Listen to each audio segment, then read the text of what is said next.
Hey guys, how's it going? It is Carter here, and we are back in Westby, Wisconsin on the farm. It's a big day today, a first real day of spring. You can see the 8410 in the distance over here, and we have our International parked over here. So today's episode, we are definitely working on cultivating and then some planting. And I've got a big surprise for you guys up here. But we will start by... Actually, we'll start by looking at the little bit of a surprise. It's just a little bit of a short runaway. And so I think the plan is, like I said a few other episodes ago probably now, these fields that were soybeans, which you can see everything so far, all of our fields but this last field here is done and cultivated, and we just need to plant. But everything that was soybeans is going to be corn, and everything that was anything else is going to be probably soybeans and maybe some sunflowers or something like that. Sunflowers are kind of close to the end of their planting period, so we need to kind of decide today. But if you remember, during our last fall, this was a huge grass field, and we cultivated it under. We didn't plow it under. It still needs to be plowed. But we don't own a plow yet. We don't really have the money for a plow. And then if you look at the distance, the other huge grass field we had also got cultivated under. And yeah, so we now have like two way bigger fields. So this is all new, and this is all new. And yeah, so now we have like one mega field here, and then a pretty good sized individual field here. So our farm next spring / fall / winter, we should get some pretty good income for everything, just because, I mean, look how much land we have. We just expanded so much plantable land. So I am very, very excited. The thing I'm not excited for is A, we don't have a corn planter. B, we don't have a corn header for either our chopper or combine. C, we have a broken combine. Yeah, so there's a few things that we're gonna need to get figured out. Like I said, we're gonna sell soybeans soon, probably next month. Right now they're about $1,400 they're selling for, and I'd like to see them at least get up to like $1,600 to $1,800. They usually top out about $2,200, but we just can't wait that long. Our wheat is gonna be ready to harvest, and then, you know, we're going to need a combine, whether it's we sell our current one in its current broken condition and buy a new one, or we just pay to fix our current one. But yeah, so that's why we need to have a very good year of harvesting. So yeah, we're going to try to get everything planted, everything fertilized, probably in the next episode. But yeah, we have a huge task ahead of us. I mean, this is... For a new farmer, this is a lot. I wish we had some help on the farm, but unfortunately we don't. So here I am, and we'll talk to you guys after I finish cultivating this field, and then we'll move on to the next step of planting some stuff. So see you guys after this field is done.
guys, we are done with cultivating for the spring, so that feels very good.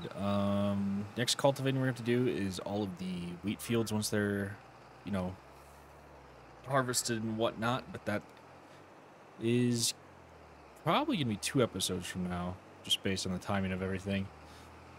If not 3, because we still have to harvest all of it, you know, harvest the straw that it puts out, so we have a little bit of time before we have to worry about that. So this is just going to get put into the weeds for now, and we don't have to worry about it. As far as the grass fields go, I don't even think we're going to do much with them this year. Maybe chop them once, but it's unlikely. And since we're done with cultivating, I'm actually going to unhook the our seeder from the International and hook up the John Deere to it, just so we have a little bit more weight and a little bit more power behind it. So like I said, when we bought the 8410, basically everything the 4020 was doing is what the International is going to be doing, and everything the International is doing is what the 8410 is going to be doing. So we will back this up, we'll hook up, and then probably going to start with this field here. Like, you know, we're nice and parked here already, but I think it is going to be the easiest video to do a time lapse on because it's by far the smallest one, and our planter is none too big. So we're gonna head on over to one end of the field, do a time lapse, and I'll see you guys afterwards. But yeah, like I said, this is my life for the next few days, is just hammering out planting, because we have, I mean, especially with the field expansion, we have so much work to do. So I'm definitely gonna have to try to possibly find some farm hands, and just, you know, hopefully they'll accept the promise of payment, because we don't have a lot of money right now. But once we sell these soybeans, it should be pretty good. But like I said, I really don't know what our combine situation is going to be. We haven't even really gotten around yet to tearing it apart, just because the winter was so brutal and we didn't really have a place to work on it. So unfortunately, once we get to the planting season, we're going to be straight into harvesting season with wheat. But we might just rent a combine for that. I'm not sure yet. I'm rambling. Let's get into the timeline, or the time lapse.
Well, we are almost done with that field, that first field with soybeans. But before I ended today's episode, I wanted to feed the cows and give a quick little update on the cows and how they're doing and what the plans are with them, because they've kind of gotten forgotten about.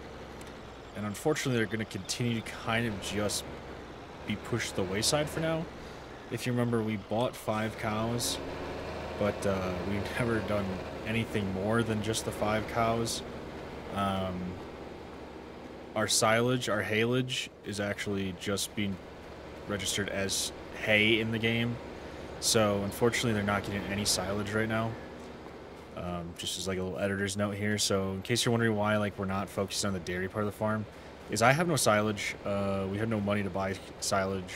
So until next fall, we're probably just gonna stick with the 5 cows, and then once we have some silage, I'll actually expand the dairy aspect of it. But yeah, we still have our 5 cows. They're producing a little bit of slurry, a little bit of manure. Nothing huge, but I do plan on, you know, using it as fertilizer at some point. We do have a, if you recall back in like the very first episode of the series, right behind the scrapped combine here, we do have a manure spreader. Unfortunately, we parked a broken combine in front of it, so whenever I do want to use it, we're gonna have to kind of maneuver it out of here. And there's our snowblower. We can put it in the corner at some point. But yeah, so that's kind of the plan. I think next episode is going to have a little bit of planting in it again, some fertilizing, possibly selling our soybeans off. As you can see in this silo, we have nothing. Well, I guess grain bin, I should say, not silo. In this one, we have 32,658 liters of soybeans. So if we go to my cell phone here, and we look at the soybeans, and we show our current prices. Like I said, we're about $1,400 dollars for soybeans, and like I said, it can top out at $2,200. We kind of got screwed on oats, so I'm a little wary on trusting that. So like I said, I think May is probably going to be when we just pull the trigger on it. Hopefully it can hit that. Maybe I'd be happy with between $1,500 to $1,800, because that's going to be a substantial amount of money in our pocket. We actually had more soybeans than oats, so I can remember we made like $27,000 on oats. So it should be a pretty good day for us when we sell these soybeans. But yeah, other than that, if you guys have any ideas for the farm, if you want to see anything, if you want to see me plant anything else like sunflowers or, you know, whatever, let me know in the comments down below. If you have not done so yet, be sure to hit that subscribe button. We were trying to hit 1,500 subscribers by the time FS22 comes out. I think it's a pretty attainable goal. And I wouldn't mind getting, you know, part of the Giants partnership program, and 1,500 is the number for that. So yeah, if you have not done so yet, hit that subscribe button if you enjoy the content. Hit the like button as well. That helps me get seen by more people, and we can continue growing the community. Also, if you haven't done so yet, be sure to join the Discord. It's kind of slow right now, but that's because it's hard to have a community Discord when there's not much of a community. So, you know, if you guys are interested in growing a community Discord, be sure to hop on. Link should be down in the description down below. But that's it for today, guys. I hope you enjoyed. Peace out.